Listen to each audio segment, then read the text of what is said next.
बिस्मिल्लाहिर्रहमानिर्रहीम। मैं बहुत दुखी दिल और एहसास के साथ आपसे मुखातिब हूँ और आपको बताना चाहता हूँ कि हमारे सूबे के लोग शदीद तकलीफ़ और कर्ब में हैं। बारिशों के बायस अपने घर, अपने अजीज़ और माल मवेशी खोने के बाद मुतासरीन ख़ास तौर पर ख़वातीन, बुज़ुर्ग और बच्चे शदीद सदमे से दोचार हैं। मैंने इनकी आंखों में झलकते आंसू देखे हैं।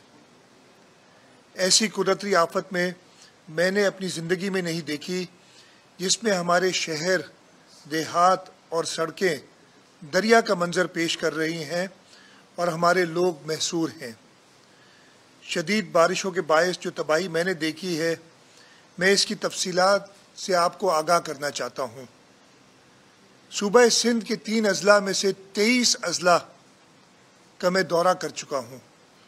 मैं इस वक्त सक्खर में मौजूद हूँ।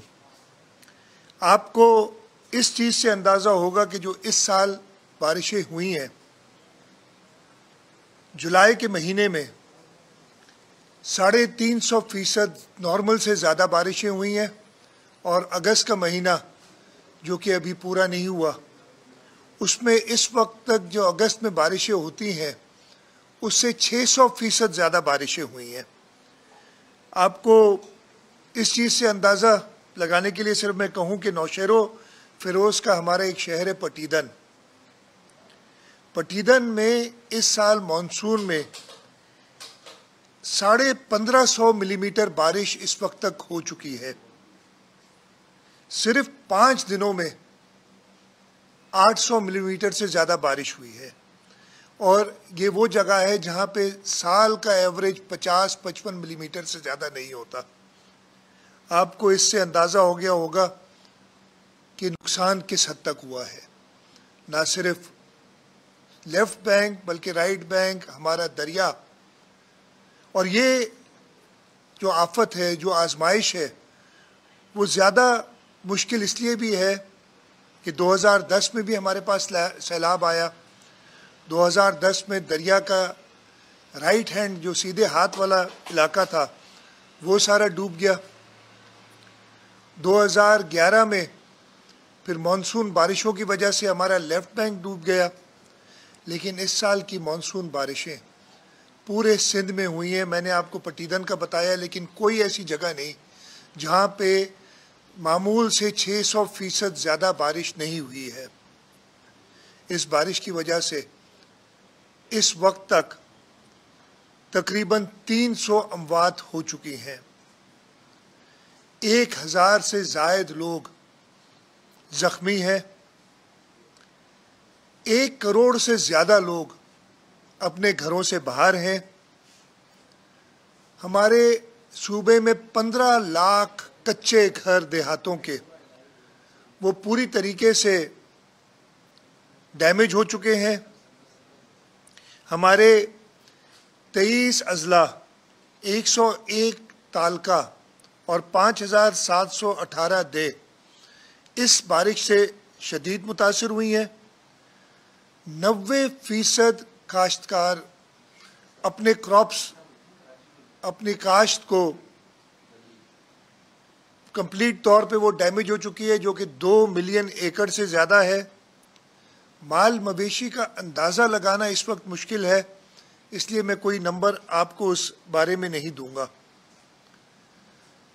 इसके साथ साथ दरिया के सैलाब का भी एक बड़ा रेला, जो हमारा हेवी फ्लड है, वो इस वक्त सक्खर से गुज़र रहा है। तकरीबन 6 लाख क्यूसेक का रेला इस वक्त सक्खर से गुज़र रहा है और उसकी वजह से हमारे पूरे दरिया के अंदर जो रिवरन बेल्ट है, जो कच्चे का एरिया है, वो लोग भी दरिया से निकल के, अपने घरों से निकल के बंदों पे बैठे हैं। इतनी बड़ी कैटास्ट्रोफी, इतना बड़ी इमरजेंसी इस सूबे में पहले नहीं हुई। मैं जहाँ भी गया हूँ वहाँ पे सारे बुज़ुर्गों ने कहा है कि हमारी अपनी ज़िंदगी में हमने इस किस्म की बरसात, इस किस्म का सैलाब नहीं देखा। पूरा सिंध इस वक्त एक दरिया का मंजर पेश कर रहा है। इस मुश्किल वक्त में हुकूमत सिंध अपने पूरे वसाइल सैलाब ज़दगान की इमदाद के लिए इस्तेमाल कर रही है।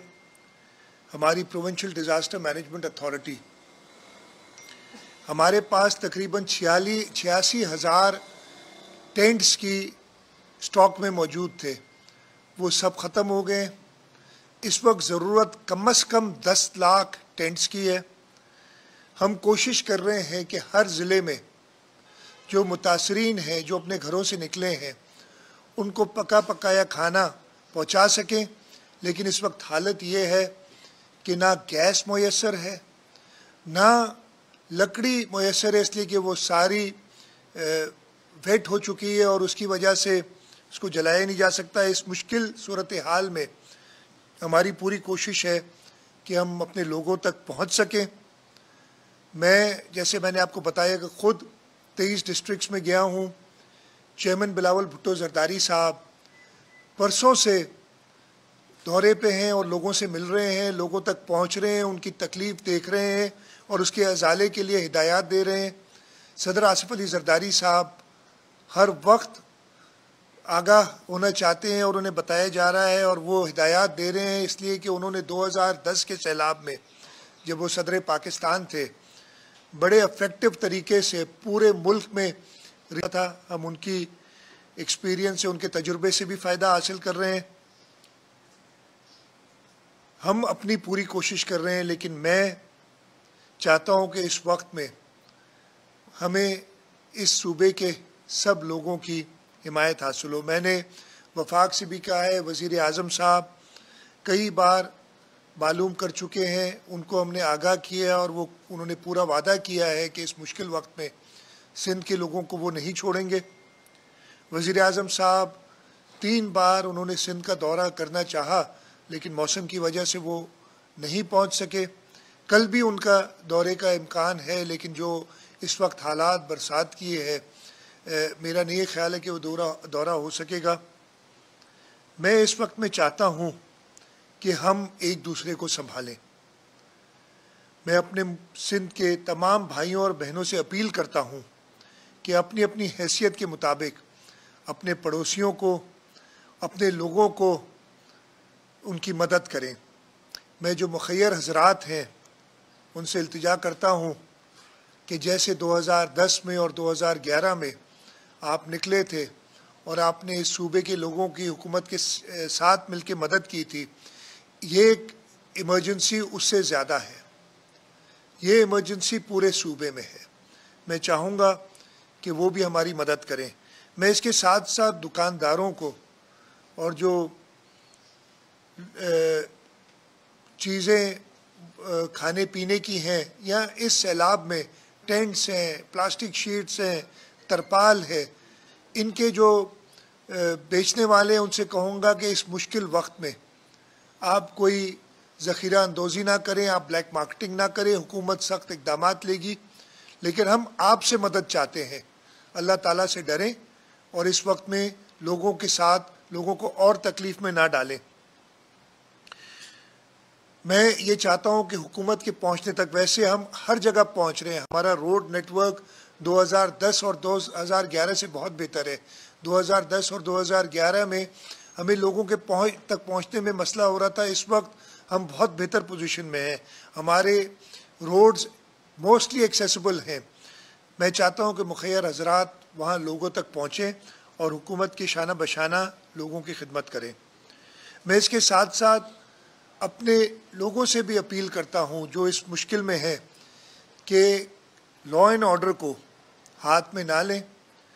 इस वक्त मुश्किल है, टेंट्स हम मुहैया करने की पूरी कोशिश कर रहे हैं, लेकिन हमारा स्टॉक ख़त्म है और हमें पूरे पाकिस्तान में कराची, लाहौर, सियालकोट, फैसलाबाद, आप जगह का जिक्र करें, हमने हर जगह पे, हमने नेशनल डिज़ास्टर मैनेजमेंट अथॉरिटी, हमने बाकी सूबों से भी मदद ली है कि हमें आप टेंट्स मुहैया करके दें ताकि हम लोगों को पहुंचा सकें, ताकि उनके सर पे कोई टेम्पररी छत हो।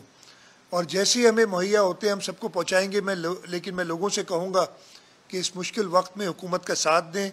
कोई भी लॉ एंड ऑर्डर की सिचुएशन, अमन व अमान की सूरत हाल पैदा होने ना दें।